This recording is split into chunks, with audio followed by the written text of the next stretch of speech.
Фалми се. Да обада нещо па друго.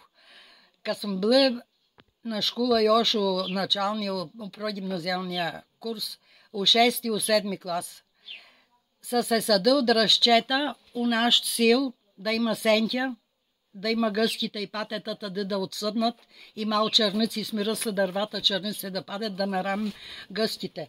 Добре, ама са преценил, че трябва да се съди и него дърво да ти. Тъй съм викал широколисно, сега мой да й обада, ма тега не съм и знаела. Широколисно дърво да пасенче и да има дълъг живот. И какво е било?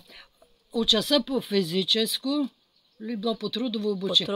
Уча по трудово обучение са набавил раса дръжчета тестене. И памта, аз съм била 18 номер. Първи номер съда тук е, втори, трети, четвърти. Аз съм била 18 номер и мой дърво 18 номер и на улицата Васил Коларов на срещу Ванкве. И баш тамто и дърво съм одла всек ден да й плувам, защото той му и била задачата всекой да се бун за него от дръжче. И аз съм одла на другата улица, съм живела да донеса и на канта със суда и да сполея дръжчет. И той дърво и порасло. И за добро съм скупла къща, баш срещу мой дърво. Боже Исусе сладки, толкова ми драг.